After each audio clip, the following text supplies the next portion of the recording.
네, 오늘 아침에 새로 들어온 소식 보겠습니다. 북한 대륙간 탄도미사일 개발의 핵심 시설이고 또 대표적인 미사일 발사장입니다. 평안북도 동창리 발사장을 해체하는 작업을 북한이 시작했다는 걸 트럼프 미국 대통령도 공식 확인을 해준 바 있는데요. 추가 작업이 진행되고 있다는 소식이 또 전해졌습니다. 보도국 연결해서 알아보도록 하겠습니다. 이재승 기자, 어떻게 확인이 된 건가요?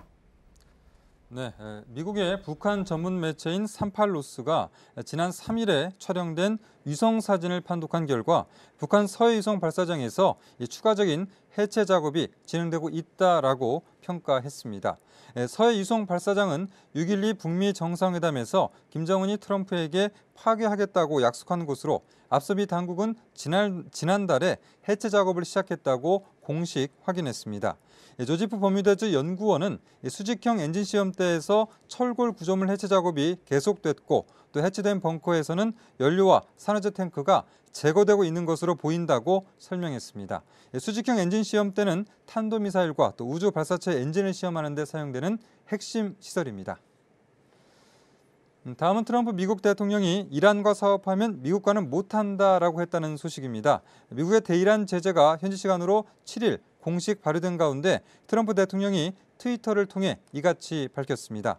이에 발맞춰 다국적 기업들이 이란에서 줄줄이 철수하고 있는데요. 현지 언론은 지멘스와 알스톰, 다임러, 푸조, 에어버스 등의 기업들이 이란에서 사업을 중단하거나 축소할 계획이라고 보도했습니다. 특히 독일의 자동차 기업 다임러는 성명을 내고 이란에서의 기업 활동을 중단했다고 밝혔습니다. 다만 미국에 차량을 수출하지 않는 프랑스 자동차 기업 르노는 경제 제재에도 불구하고 이란에서 사업을 유지하겠다는 뜻을 나타냈습니다. 네, 그리고 이 소식은 또 앞으로 금융시장의 파장을 또 지켜봐야 될 그런 소식인 것 같습니다. 미국 정부의 그 중국에 대한 관세 조치가 또 나왔다고요? 네, 그렇습니다. 트럼프 행정부는 지난달 6일에 관세 부과를 예고한 중국산 제품 500억 달러 가운데 340억 달러어치의 25%의 관세를 부과했습니다. 이번에 나머지 160억 달러에 대해 추가로 관세를 부과하는 겁니다. 미국 무역대표부는 미국 기술과 지적재산권을 침해한 중국의 불공정 무역 관행에 대한 대응이라며 무역법 301조 규정에 따른 것이라고 설명했습니다.